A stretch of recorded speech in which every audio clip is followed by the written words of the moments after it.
Welcome to the Wellbeing Podcast, where every episode is a step towards a healthier, happier you. Let's grow, thrive, and shine together. It seems like everywhere you turn these days, people are talking about stress. It's almost like it's become a badge of honor to be super stressed. But for this deep dive, let's shift gears and actually explore how to manage and reduce stress, especially since you've mentioned wanting to learn more about well-being. That's a fantastic idea. And honestly, it's something we could all benefit from. I mean, think about it. How often do we actually stop and consider what stress is doing to us, both physically and mentally? Exactly. It's like we're so used to feeling stressed that we almost forget what it feels like to not be stressed. Right. So let's unpack this, shall we? Our main guide for this deep dive is How to Manage and Reduce Stress.pdf, which defines stress as a feeling of being under abnormal pressure. But before we jump into managing it, let's take a step back and think about what's happening in our bodies when we experience stress. That's a crucial point. It all starts with this primal instinct we inherited from our ancestors, the fight or flight response. Okay. Picture this. You're walking through the jungle, and suddenly a saber-toothed tiger leaps out. Your body goes into overdrive, releasing hormones like cortisol and adrenaline, prepping you to either fight the tiger or run for your life. Okay, that makes sense in a prehistoric context, but Yeah. how does that translate to modern day stress? I mean, I'm not exactly dodging saber-toothed tigers on my way to work. Right. And that's where the problem lies. In today's world, our stressors are often more chronic and less physically demanding. Right. It's deadlines, traffic jams, relationship issues, things we can't necessarily punch or outrun. Mm-hmm. So we get this surge of powerful hormones, our heart rate and blood pressure spike, but we're stuck sitting at our desks or in traffic with no physical outlet for all that energy. So we're essentially stewing in our own stress hormones. No wonder we feel so tense and wired all the time. But the source mentions some other pretty strange physical symptoms, too. Apparently, stress can even reduce blood flow to the skin, causing coldness in your hands and feet. Who knew? It's amazing, and sometimes a little alarming, how deeply stress impacts our physical well-being. How to Manage and Reduce Stress.pdf also points out that if we let this stress response linger for too long, it can increase the risk of serious health issues like heart attacks and strokes. Wow, that's a pretty sobering thought. It's easy to dismiss stress as just part of modern life, but it sounds like it's doing some serious damage behind the scenes. And it's not just physical, right? This source also talks about the emotional and behavioral impacts of stress. Absolutely. Think about how you feel when you're stressed.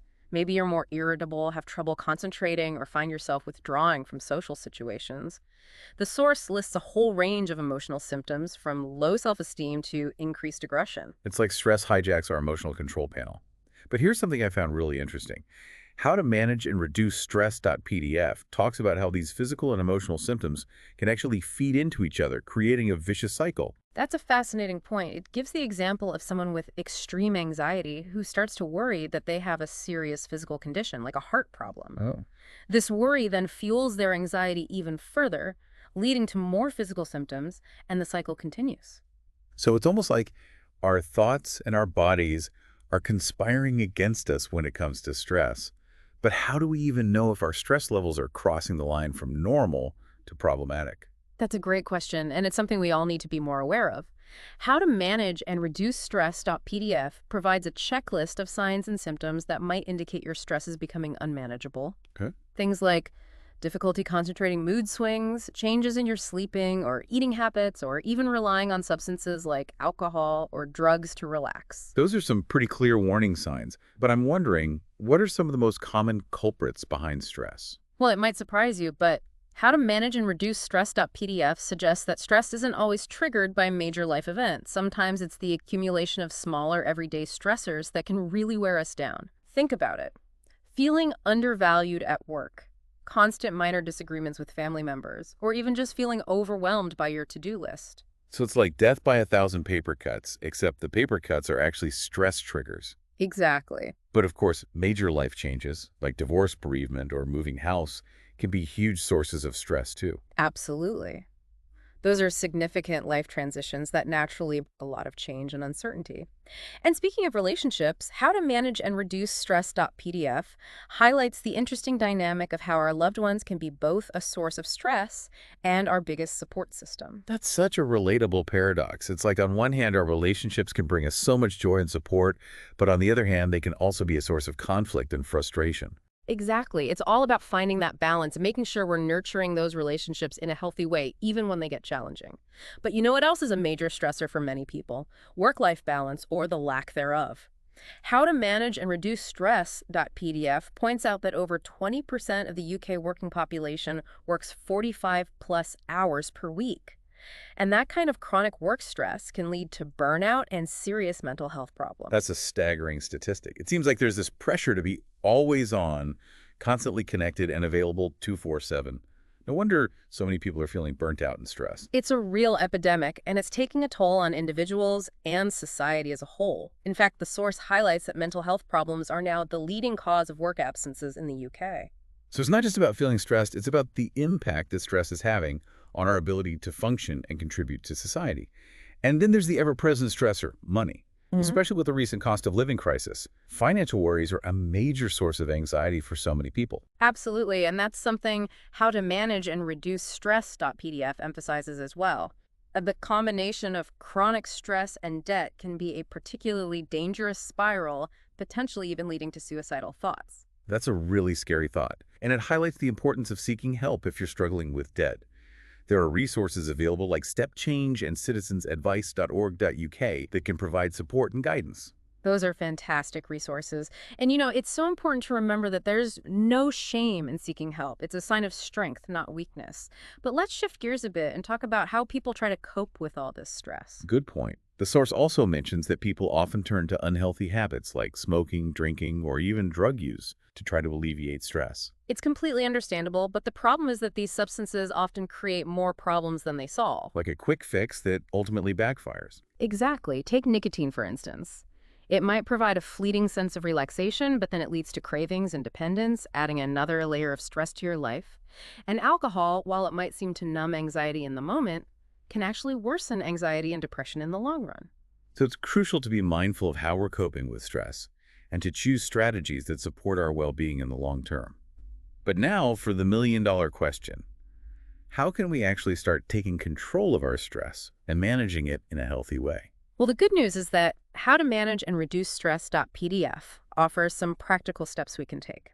First and foremost, it's about acknowledging that stress is becoming a problem, as we discussed earlier. Right, like recognizing those warning signs and not just brushing them off as part of life. Exactly. Then try to identify the specific causes of your stress. Are they things you can control or things you need to learn to let go of? That's a really helpful distinction. It's about understanding what we can change and what we need to accept. And finally, take a good look at your lifestyle. Are you overcommitted? Are you neglecting your own needs? Sometimes even small changes to our routines like prioritizing tasks and setting boundaries can make a world of difference. I love that. It's about finding those manageable tweaks that can create a ripple effect of positive change. And speaking of practical tips, how to manage and reduce stress.pdf has this amazing section called 101 Top Tips. Oh yes, that's a treasure trove of ideas. It's fascinating how many different approaches there are to stress management. What stood out to you from that list? Well, there's some classic suggestions like meeting up with a friend for social support, watching a funny movie to lighten mood, or spending time in nature to feel more grounded. It seems like finding ways to connect with others and have fun is a key theme here. It reminds us that even amidst stress, we need to prioritize those activities that bring us joy and connection. Exactly. And then there's some more unconventional tips that I found intriguing, like writing a letter to someone to vent all your frustrations but then not sending it. That's an interesting one. It's almost like giving yourself permission to express those negative emotions without actually having to confront the person. It could be a healthy way to release those pent-up feelings. Right.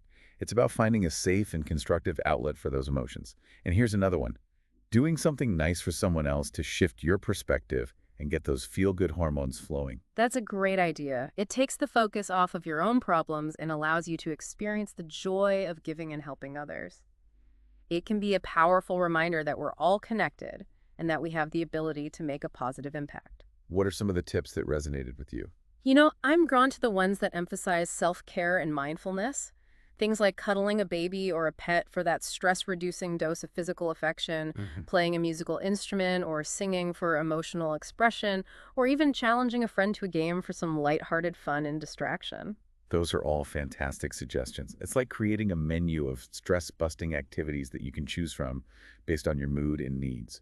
Exactly. And what's great about these tips is that they're all relatively simple and accessible. You don't need any special equipment or expertise to try them. It's about finding those little pockets of joy and self-care that you can weave into your everyday life. And How to Manage and Reduce Stress.pdf also emphasizes the importance of building more long-term protective strategies into our lives. Okay. Things like healthy eating, exercise, and mindfulness meditation. Those are like the foundational pillars of well-being. It's amazing how much of an impact they can have on our stress levels and overall resilience. Can you elaborate a bit on those? Of course, healthy eating provides our bodies and minds with the nutrients they need to function optimally. When we're fueled properly, we're naturally more resilient to stress. And exercise, even if it's just a short walk, releases those mood-boosting endorphins and helps to clear our heads. I can definitely attest to that. A good workout always makes me feel more energized and less stressed. And then there's mindfulness meditation, which can be incredibly powerful for calming our minds and reducing anxiety. It's about paying attention to the present moment without judgment, and there are tons of resources available to help you get started, like the Be Mindful website or the Headspace app. So it's like training our minds to be more present and less reactive to stress triggers. Exactly. And perhaps most importantly, the source reminds us to be kind to ourselves.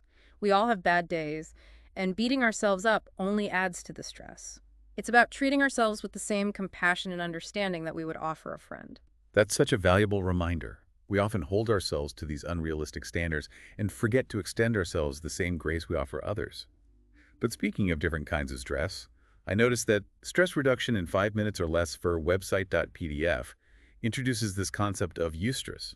Apparently not all stress is bad. That's right. Eustress is actually a positive form of stress that can be motivating and performance enhancing. So it's like the good kind of stress, the kind that pushes us to grow and achieve our goals. Exactly. Think about the excitement you might feel before a big presentation or a challenging but rewarding project.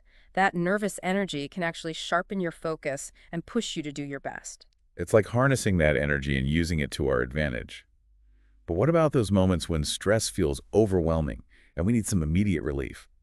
Stress reduction in 5 minutes or less for website.pdf and stressmanagement.pdf both seem to have some great tips for that. They do. There are quite a few simple and effective techniques that can provide rapid relief. Would you like to explore some of those? Absolutely, I'm all ears. Okay, let's start with a classic, the 4-7-8 breathing technique. This is a fantastic way to calm your nervous system. You simply breathe in through your nose for a count of 4, hold for 7, and exhale through your mouth for 8. I've actually heard of this technique before. It's amazing how such a simple breathing exercise can have such a profound impact on our state of mind. It really is. Another technique I find helpful is progressive muscle relaxation. This involves systematically tensing and releasing different muscle groups in your body. And it's a great way to release physical tension and promote relaxation. You can easily find guided practices on Spotify, iTunes, or YouTube. That sounds incredibly relaxing. It's like giving your body a mini vacation from tension. And sometimes the best remedy is just getting up and moving. Even a short walk can work wonders. The fresh air and change of scenery can help clear your head and release those feel-good endorphins. Speaking of feeling good, stress reduction in 5 minutes or less for website.pdf mentions that even faking a smile can lower your heart rate and reduce stress levels. Have you ever heard of that? I have, and it's actually true. Our facial expressions can have a direct impact on our emotional state. It's like tricking your brain into feeling happier. I'm definitely going to try that next time I'm feeling stressed. It's such a simple and accessible technique. But what if you're stuck in a situation where you can't really get up and move or even crack a smile? In those cases, try playing a mental game. Something like counting backwards by sevens or singing a song in your head can help shift your focus and interrupt those racing thoughts. It's like giving your mind a playful puzzle to solve. I love that. And of course, there's always the option of watching a funny video. Sites like the Panda Cam or Puppet Cam are guaranteed to deliver a dose of cuteness and laughter. Who doesn't love adorable animals? Yeah. Sometimes that's all you need to brighten your day and shift your perspective. But what about for those of us who are more drawn to mindfulness? Are there any quick techniques that can help us tap into that sense of presence? Absolutely. The STOP technique is a great one to have in your back pocket. It stands for Stop, Take a Breath, Observe, Proceed. It's a simple way to pause, check in with yourself, and approach any situation with more intention. That's a powerful reminder to slow down and be present, especially when we're feeling overwhelmed. And there's the classic stress buster, coloring. Whether you use a coloring book, an app, or even just a blank piece of paper, the act of coloring can be incredibly calming and focusing. I love that. It's like tapping into our inner child and allowing ourselves to be creative without judgment. And let's not forget the simple pleasure of making a cup of tea. Taking a few moments to step away from whatever's stressing you out and mindfully prepare a warm beverage can be a wonderful way to reset and recharge. Plus, certain teas like green tea are known to have stress-reducing properties. So we've got a whole toolkit of quick stress reduction techniques at our disposal. That's pretty empowering. It is, and the key is to experiment and find the strategies that resonate most with you. This has been such an insightful exploration of stress. We've covered a lot of ground from understanding the science behind stress to exploring practical tips for managing it in our daily lives. What are some key takeaways you hope listeners will walk away with from this part of our conversation? Well, first and foremost, I want to emphasize that stress is a natural part of life. It's not something we can entirely avoid, but we can learn to manage it effectively. It's about shifting our mindset from feeling powerless against stress to feeling empowered to take control. Exactly, and it's about recognizing that we have more resources available to us than we might realize. From simple breathing exercises to supportive relationships, there are tools and strategies that can help us navigate those challenging moments. It's about creating a personalized stress management toolkit that we can draw on whenever we need it. And perhaps most importantly, it's about remembering that we're not alone in this journey. There are resources available, people who care, and communities of support to help us along the way. That's a beautiful and hopeful message. So to our listeners, if you're feeling overwhelmed by stress, please know that you're not alone and there are steps you can take to regain control.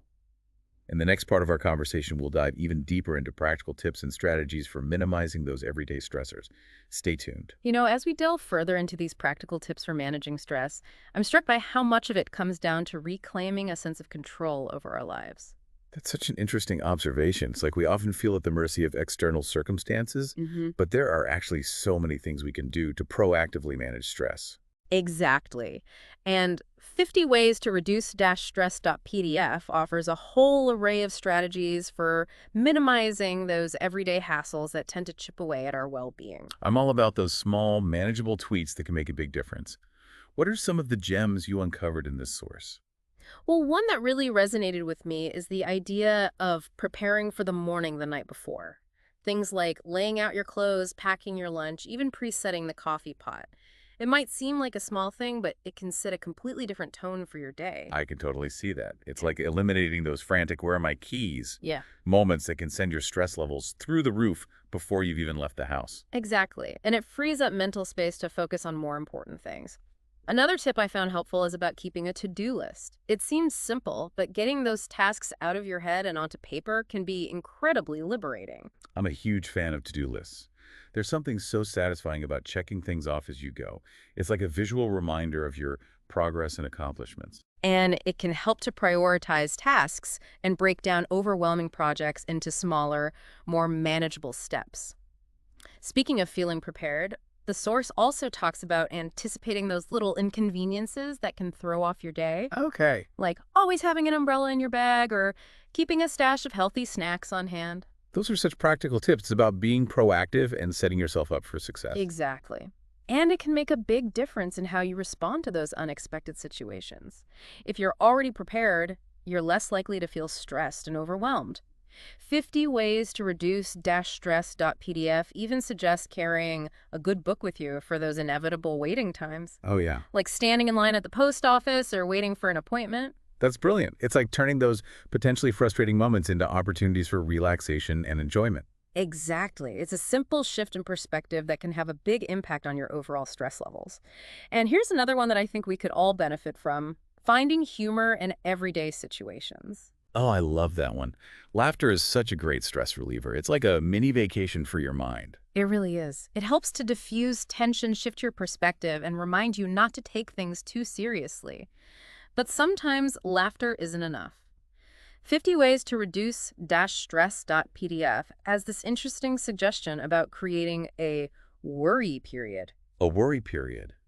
Tell me more. It's about setting aside a specific time each day to worry so you're not letting those anxious thoughts consume you all day long.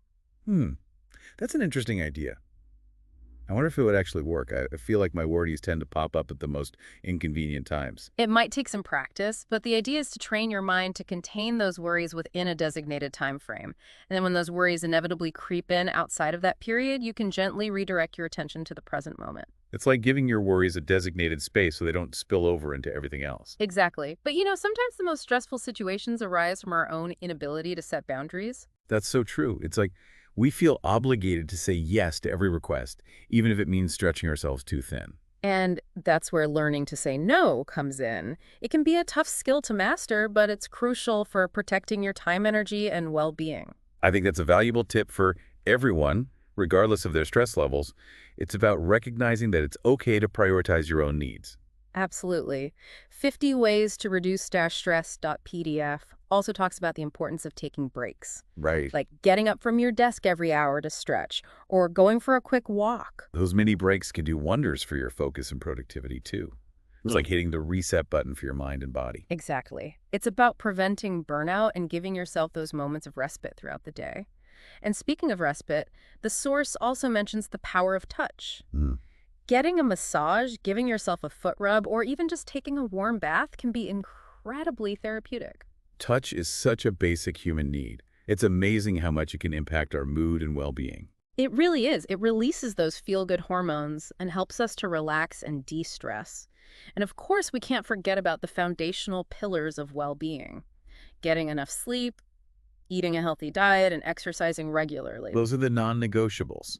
It's amazing how much they can impact our stress levels and overall resilience. They really are the foundation for everything else. 50 Ways to Reduce Stress.pdf also adds a few more creative tips like taking up a new hobby, spending time in nature, or listening to music. I love those suggestions.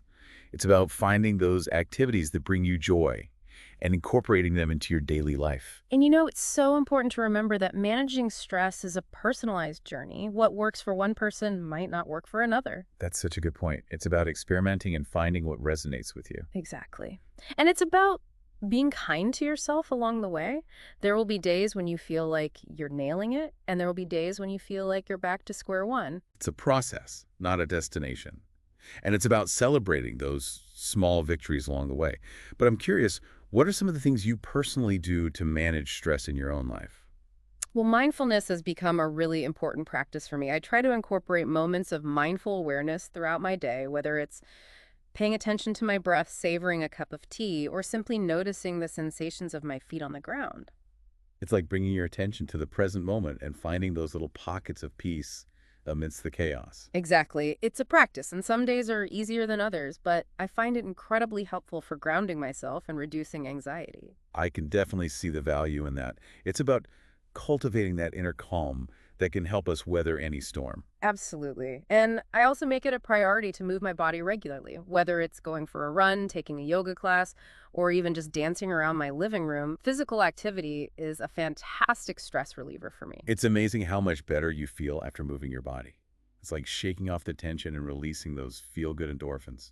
It really is. And of course, I can't underestimate the importance of sleep. I try to prioritize getting 78 hours of quality sleep each night, and it makes a world of difference in my energy levels and ability to cope with stress. Sleep is such a powerful tool for restoration and rejuvenation. 50 Ways to Reduce Stress.pdf has a bunch of practical tips for getting a good night's sleep, like avoiding caffeine before bed, creating a relaxing bedtime routine, and making sure your bedroom is dark, quiet, and cool. Those are all excellent tips. And it's also important to be mindful of the information you're consuming before bed. Scrolling through social media or watching the news can make it harder to fall asleep and can increase anxiety. It's like creating a buffer zone between the busyness of the day and the tranquility of sleep. Exactly. Opt for something calming, like reading a book or listening to soothing music. I love that idea. It's about setting the stage for a restful and restorative night's sleep. It's interesting how all of these strategies, whether they're from how to manage and reduce stress.pdf, 50 ways to reduce stress.pdf, or even our own personal experiences, really emphasize the importance of taking a holistic approach to stress management. That's a great observation. It's not just about addressing the symptoms of stress. It's about creating a lifestyle that supports well-being on all levels, physical, mental, emotional, and even spiritual. It's about building those layers of resilience that can help us navigate the inevitable challenges of life.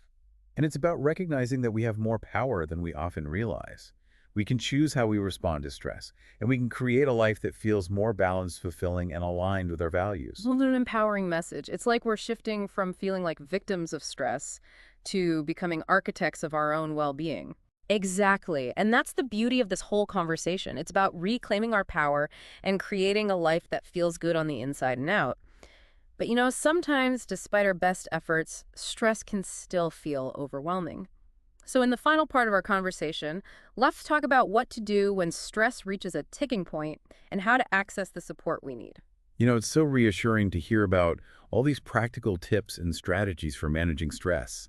It's like we've been given a whole toolkit to help us navigate those challenging moments. I agree.